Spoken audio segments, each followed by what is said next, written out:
People talk about pretty privilege, but I think the biggest privilege of them all is family privilege. And there was actually a video that someone made recently about it. And in the comments, a lot of people asked what it was like. No family's perfect, but mine's pretty damn close. It's always having someone to call since I could remember.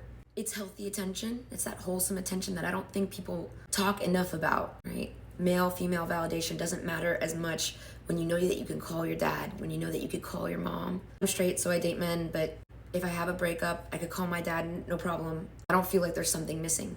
Here's another boy that loves me. You know what I mean? That I don't feel so rushed to do anything, which is bad. I don't feel pressure. You could feel love in the air when you walk into our house. Both my parents are psychiatrists. It's a very emotionally safe place to be.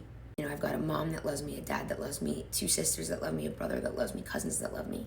It's fights because it's a big family, but it's sitting there till you make up. When times are hard, you live for them. You live to make them proud. You know that they wouldn't want to live in a world without you and vice versa. You know that there's not a world where they would let you sleep out in the cold.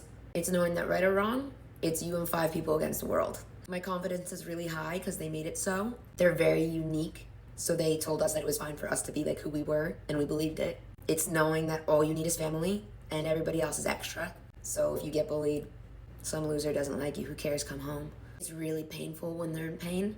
Really painful, because it's your pain too. It's being one of the luckiest people on the planet and going home and crying when you meet someone that didn't have a mom or a dad because you have no idea what you would do without them. It's having a healthy model of love to look up to and giving any guy that doesn't measure up a really hard time. My mother guides us with a very heavy hand during our romantic relationships because she doesn't want to lose any of us to a toxic partner. It's dreading your parents aging. It's really warm. It feels like having a hug, a permanent hug. I always had that in my life, so when my mom got sick, my life was a wreck. I didn't know what to do. It's knowing that if you died, people would care. The saying that if I die, my mom's gonna kill me weighs heavy on the head. I am loved. Don't you worry about that. For me, it was not rebelling, because why would I rebel against my parents? They're amazing. It's trusting them implicitly, so much so that when I met people that maybe I shouldn't have trusted, I was like, but why? They have no reason to lie to me. They have no reason to manipulate me. They have no reason. It just didn't occur to me that other people could be different. But they were psychiatrists, so they also did warn me a little bit. And I was like, oh, that's what they were talking about.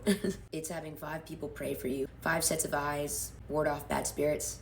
It's being the richest people in the entire world and not wanting to trade a red cent for any other type of wealth other than familial.